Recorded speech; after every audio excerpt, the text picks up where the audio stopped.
All right, ladies and gentlemen, so at this point, once you're actually done with these other ones, and you've actually done the resist that's up here, and now we're going to, excuse me, the lifting, now we're going to move on to the resist that's right in here, okay?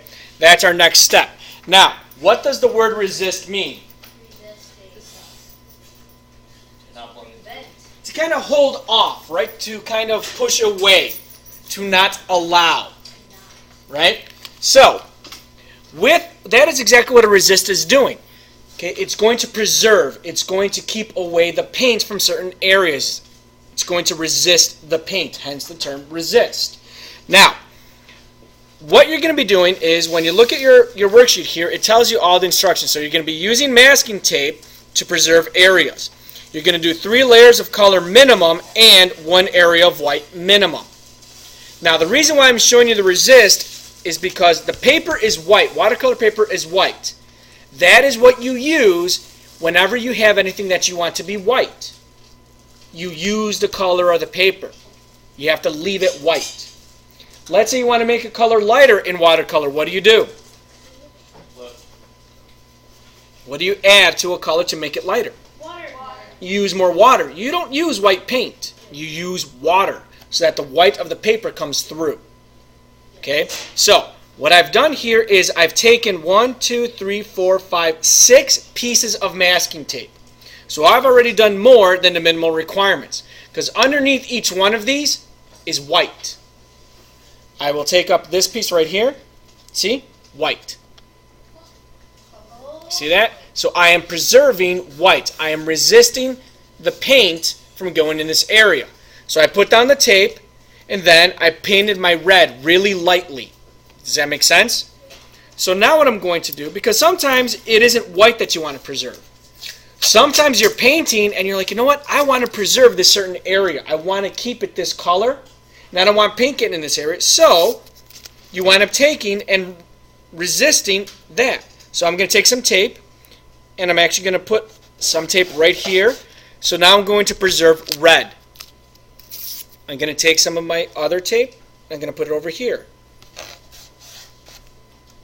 And all I am doing is actually just masking this off. Hence the name of this tape, by the way, is masking tape. I am masking this off to preserve that color. Does that make sense? Yeah. So that's all I'm doing. Nothing too special about this. I could create a pattern if I wanted to. I could write a word. I could do whatever I want to as long as I meet the minimal requirements. So how many layers of color do I have so far? 1. And according to my instruction, how many layers of color should I have? 3. So I already have 1 layer of color. Notice how light it is. Now I'm going to take and I'm going to add another layer of color. Now I'm not going to add another red. I think, you know what, I'm going to add some orange. So I come in here. Again, I don't scoop into my paint. And I come in and I'm going to add some color right on top of it. So what technique right now am I using to apply the paint? Thank you. Say that again. Wet on dry. Exactly. I'm just coming in and I'm just painting it on there. I'm going thicker in some areas, thinner in some others, but still not very thick. Does this make sense?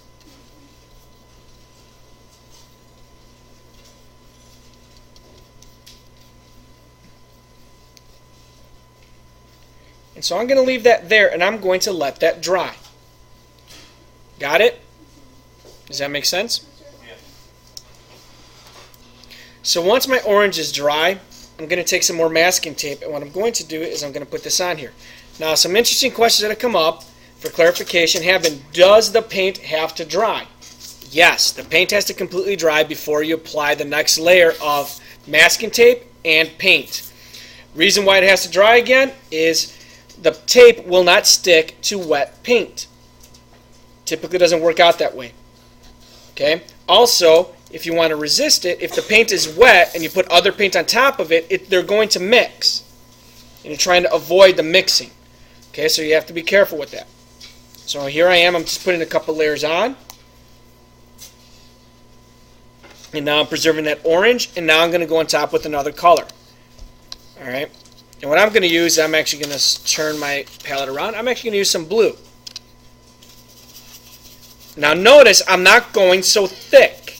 It's still very transparent. Okay? It's still pretty transparent. That's the biggest issue that I keep having with my students is going too thick with the paint. Don't go so thick. Do not scoop the paint on there.